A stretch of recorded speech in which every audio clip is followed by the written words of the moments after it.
नमस्कार, कशिश न्यूज देख रहे हैं आप और मैं हूं आपके साथ तान्या चौधरी। वक्त हो चला है बुलेटिन न्यूज 9 का। तो सबसे पहले बड़ी खबर हम आपको बता दें, जहां पर नाराजगी के बीच दिल्ली के लिए उपेंद्र कुशवाहा रवाना हुए हैं और अमित शाह के बुलावे पर दिल्ली पहुंचेंगे। कुशवाहा नित्यानंद राय के साथ दिल्ली गए हैं और दिल्ली जहां उन्होंने कहा कि दिल्ली जा रहा हूं, बात करूंगा, बातचीत के बाद बताऊंगा सब ठीक होगा या नहीं। एनडीए में सब ठीक हो जाएगा, नित्यानंद राय ने कहा है। तो एक बार फिर से आपको बताते चले कि नाराजगी के बीच उपेंद्र कुशवाहा दिल्ली के लिए नित्यानंद राय के साथ रवाना हुए हैं। दिल्ली जा रहे हैं। एनडीए जो कुछ भी अभी तय कर रहा है उसके संबंध में विमर्श का कुछ मुद्दा बाकी है।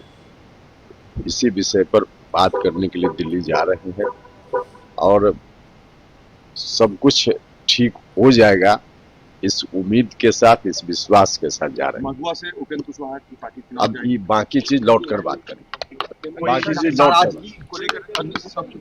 सब हो जाएगा। हमने कहा ना कि सब ठीक हो, हाँ तो सब हो जाएगा, ठीक हो जाएगा। सीटों के आंकड़े का खुलासा हो गया, उम्मीदवारों के नामों का ऐलान होने लगा और सिंबल भी बंटने लगा है। सिंबल लेकर प्रत्याशी नामांकन भी करने लगे, लेकिन खटपट खत्म नहीं हुआ। बात एनडीए की हो रही है। एनडीए में सीटों को लेकर रार थमने का नाम नहीं ले रहा है। उपेंद्र कुशवाहा अभी भी नाराज है। नाराज कुशवाहा को मनाने की कोशिश की जा रही है। मनाने की जिम्मेदारी बिहार बीजेपी के नेताओं को मिली है। देर रात डिप्टी सीएम सम्राट चौधरी, केंद्रीय मंत्री नित्यानंद राय, मंत्री नितिन नवीन और ऋतुराज सिन्हा कुशवाहा को मनाने उनके घर पहुंचे। घर के अंदर बंद कमरे में बात हुई। बात खत्म कर बीजेपी के नेता बाहर निकले, कुशवाहा भी छोड़ने निकले, लेकिन कुशवाहा बीजेपी नेताओं की गाड़ी तक नहीं पहुंचे। गाड़ी के पास पहले से ही मीडिया कर्मी इंतजार कर रहे थे। जैसे ही बीजेपी नेताओं पर नजर पड़ी तो सवालों की बौछार होने लगी, लेकिन बीजेपी नेताओं ने मुंह नहीं खोला। चेहरे पर मुस्कान तो दिखी, लेकिन तनाव भी झलकता दिखा। जब बीजेपी नेताओं ने कुछ नहीं बोला तो कुशवाहा को मीडिया कर्मियों ने छेड़ लिया और कुशवाहा ने मीडिया वालों से ही सवाल कर दिया। बीजेपी वालों ने कुछ बोला क्या? मीडिया वालों ने न में उत्तर दिया। तो कुशवाहा सिर्फ इतना ही नहीं बोले कि एनडीए में ऑल इज नॉट वेल, और उसके बाद कुशवाहा फिर घर के अंदर चले गए। अब all is not well seat के आंकड़ों को लेकर है या सीटों के चयन पर है या उम्मीदवारों को लेकर है, इसकी चर्चा ने जोड़ पकड़ लिया है। सम्राट जी थे, नित्यानंद राय जी थे, उन लोगों ने क्या कहा? तो जब हाथ जोड़कर वो चले गए तो फिर अब उनसे पूछना चाहिए था ना। सर, आप नाराज हैं या नहीं है सर? नाराज और प्रसन्न होने का कोई मामला नहीं है, आपको उनसे सवाल पूछना चाहिए था। पहले आपने अपने लोगों से माफी मांगी, फिर शेरो शायरी आपने की, साजिश की बात कही। क्या उपेंद्र कुशवाहा के साथ साजिश हो रहा है? देखिए, क्वालिटी ऑफ सीट नहीं मिला है। This time nothing is well in NDA. Thank you. कुछ भी ठीक नहीं है। एनडीए में नाराज मांझी भी चल रहे हैं और मांझी को खबर मिली कि नीतीश भी नाराज है, तो मांझी ने नीतीश के सपोर्ट में बयान दिया और कहा कि वो नीतीश के साथ है। इस मौके पर मांझी चिराग पर भी बमक पड़े, साथ ही चिराग की 2 सीटों पर कैंडिडेट देने की भी चेतावनी दे दी। गुस्सा एकदम जायज है, मैं उनके गुस्सा से सहमत हूँ। जब डिसीजन हो गया है तब फिर जदयू के सीट पर कोई दूसरा क्यों सिंबल दे रहा है, और हम उनसे सहमत होते हुए हम भी जो बोध गया से पार्टिकुलर नेता का जो सीट मिला है वहाँ, और मखदूमपुर से जो सीट मिला है वहाँ भी हम अपना लोगों को सिंबल दे रहे हैं। यानी कि चिराग के उम्मीदवार के खिलाफ हम नाम नहीं जानते हैं, लेकिन हम नीतीश कुमार जी के स्टेप से सहमत होते हुए हम भी 2 जगह अपना सिंबल दे रहे हैं। आपके उम्मीदवारों की लिस्ट तय हो गई है? हाँ, तय हो गई। मांझी की जो स्थिति बनी हुई है अभी बिहार की, क्या कहिए? एकदम एनडीए हम लोग जीतेंगे बहुत बहुमत से। लेकिन एक दल है जो लगातार प्रेशर बना रहा है एनडीए पर। एगो से कहा था अकेला चना भाड़ नहीं। हमारे साथ हमारे सहयोगी प्रीतम जुड़े हुए हैं, उनसे बात करेंगे। प्रीतम, साफ तौर पर जितने भी एनडीए के घटक दल हैं उनमें पूरे 5 दल हैं, उनमें से 2 जो दल है वो अब भी नाराज चल रहे हैं। एक और बीजेपी की बात कर ले और चिराग पासवान की बात कर ले तो उधर मैटर सुलझाते सुलझाते मांझी और उपेंद्र कुशवाहा नाराज हो गए हैं। अब बात यह भी आ रही है कि जेडीयू की भी जो नाराजगी है वो झलक रही है। अब तक क्या कुछ पूरी बातें हो पाई है?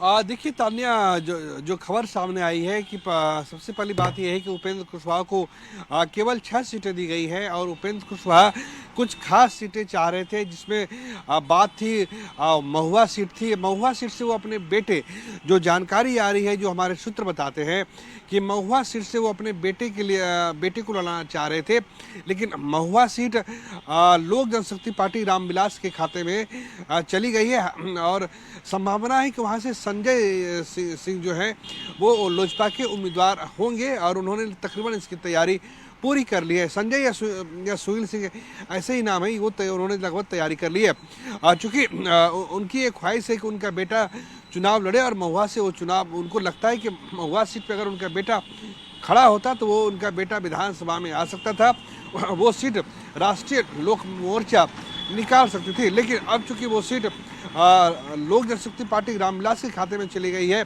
इससे उपेंद्र कुशवाहा कहीं न कहीं असहज है। उनको लगता है कि एक तो उन्हें सीटें कम दी गई है और जो जिताऊ सीट है वो भी चिराग पासवान के खाते में चली गई है, तो इनसे 2 तरह का नुकसान है। एक तो उन्हें सीटें कम मिली है, दूसरी जो जिताऊ सीट है वहाँ पे लोक जनशक्ति पार्टी रामविलास का उम्मीदवार खड़ा हो रहा है, तो कहीं न कहीं उपेंद्र कुशवाहा की जो उम्मीदें थी उन उम्मीदों को झटका लगा है। जी बिल्कुल प्रीतम, साफ तौर पर देखा जा रहा है कि उपेंद्र कुशवाहा एक और नाराज है। जब उनसे मीडिया कर्मियों ने सवाल पूछा कि बातें क्या हुई, तो उन्होंने मीडिया वालों से ही उल्टा सवाल कर दिया कि क्या बीजेपी की ओर से कुछ कहा गया, क्या सम्राट चौधरी की ओर से कुछ कहा गया, जिस पर जो जवाब आया तो उन्होंने कहा कि एनडीए में कुछ भी ठीक नहीं है। पहले तो ये सब कुछ एक बंद कमरे में हो रहा था, जो भी नाराजगी चल रही थी, मान मनोवल की जो प्रक्रिया थी वो चल रही थी, लेकिन अब मीडिया कर्मियों के सामने ये बातें सामने आ गई है। देखिए क्या होता है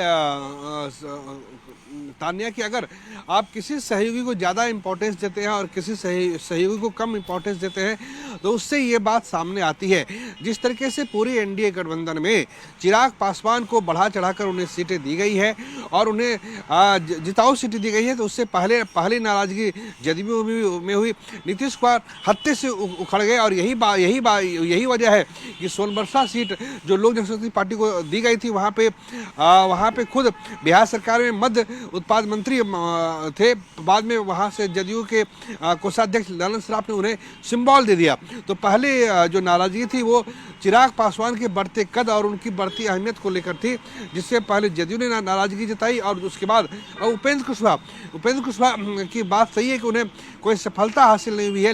लोकसभा का चुनाव भी वो हार गए हैं, 2020 के विधानसभा चुनाव में उनको सीटें नहीं मिली है, लेकिन शाहबाद के इलाके में उनका असर है और वैशाली जैसे इलाकों में उनका काफ़ी असर है और उनको वोट मिलते हैं, उनके नाम पे वोट मिलते हैं। और चूंकि अभी 2025 का चुनाव है, उपेंद्र कुशवाहा को लग रहा था कि अगर 2020 में कोई गलती हो गई तो 2025 में उसका कोर्स करेक्शन होगा, लेकिन भारतीय जनता पार्टी ने चिराग पासवान की स्ट्राइक रेट को देखते हुए उनको तो सीटें दे दी है, लेकिन इनको ऐसी सीटें अलॉट हुई है जहां पे उनके उम्मीदवार जीतने की संभावना काफ़ी कम है। जैसे मान के लीजिए कि उपेंद्र कुशवाहा को उजियारपुर की सीट दी गई है।